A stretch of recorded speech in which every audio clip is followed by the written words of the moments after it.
Under here.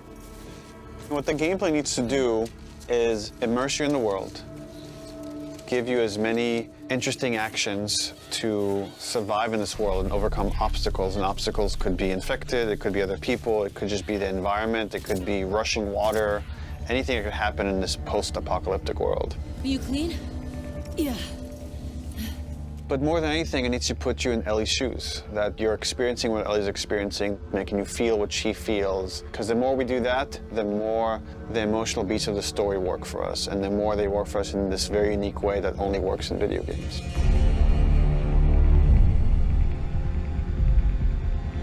The gameplay philosophy of The Last of Us Part 2 is putting you in the shoes of Ellie and everything that that means. It means giving you a threat constantly, as this world has. It means giving you the hard choices. Because this game takes place in such a hostile universe and our characters are pushed to do really difficult things, we want to put you in alignment with those choices. We want you to understand how hard certain decisions were for these characters, because they're hard for you. I would say the overarching philosophy of how we approached designing the game mechanically is how can we take things to the next level. Everything kind of comes out of the story. And how do we do it through systems? So one is you have to feel the pressure of survival. Survive by the skin of my teeth. How do I use all the scrap around me? Any kind of bullet, any kind of rag, any kind of bottle of alcohol. How do we give you that sense of being a survivor in this world?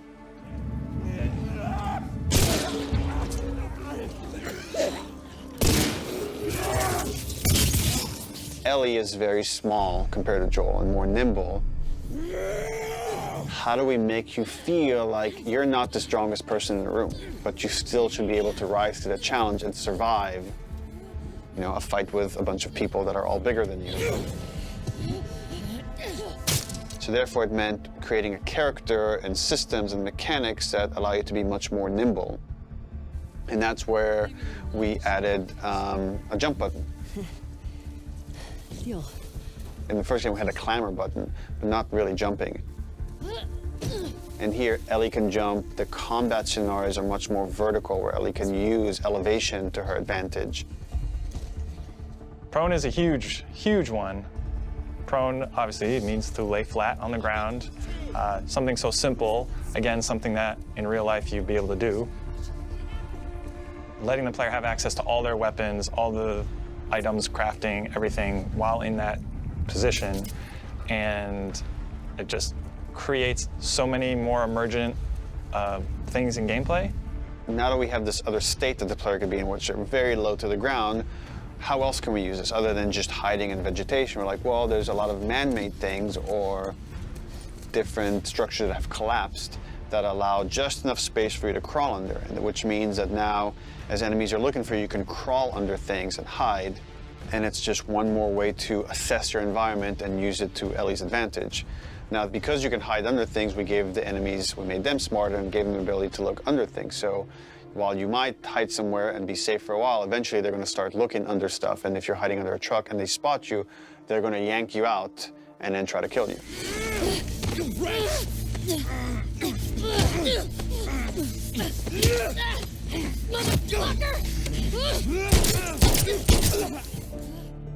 Dodging is a big one, because now with dodge, anytime you're in a scuffle, you have a chance to get away. You have a chance to counterattack. It lets escape be an option as well. Sometimes you just got to run, and that is another part of this world, which is sometimes the threat is so overpowering that you just have to get away. When you are partially hidden, or you're in grass, that means people from afar can't see you, but people from closer can kind of see you. They will eventually acquire you. You're not completely hidden when you're in grass. She went into the grass. Watch yourself. And it makes you as a player become much more aware of your surroundings. jump, prone, dodge, all these things feed into both exploration and combat because it lets us expand the space. The size of spaces can be bigger, the intricacy of spaces can be more complex, and it still works exactly as you would expect. So when it came to our level design, we really wanted to challenge ourselves to make a world that really felt like a real space as much as we possibly could and didn't feel like a series of combat encounters and exploration spaces and then combat encounters that felt like a Hall of Horrors or something, but something that really felt like a space that you could explore that seemed like a legitimate urban environment. And that pushed us to make our level design even more open than it was in the first game, which for us at the time was pretty open. In this game, we've gone so far in making the level design open that there are actually entire story moments, entire combat encounters, like full scripted sequences that you may completely miss. And there are things that we feel like, even though a portion of our player base may never see these things, the fact that when you do encounter them, you feel like you discovered them, it lends them this charm and this magic that I think is unique to games that, you know, this happened to me because of what I did and what the place I explored too.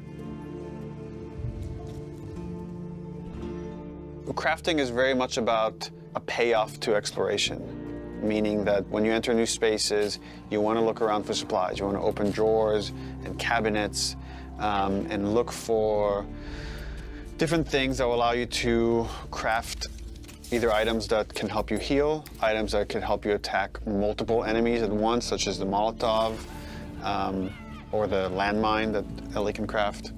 Items that can help augment your weapons, like the silencer for her pistol, or craft new kinds of ammo. It also gives us tons of interesting gameplay choices and overlaps that you can do in any moment and on the fly. We try to be a game that wants you to make a lot of different decisions in combat as possible. And the way that we've expanded the recipe roster and all of the recipes and how they interact with each other is carefully chosen for the different ingredients and making sure that you always have these interesting decisions to make. We put a much stronger emphasis on the importance of the choices you make in the long term for your character. It'd be useful. Through the weapon upgrade system, through the player upgrade system, there aren't enough resources in a single playthrough to fully upgrade your character. The choices that you make, you're going to have to live with, and we wanted to make sure that all of the choices that you made had a really noticeable and tangible effect on the way that you play.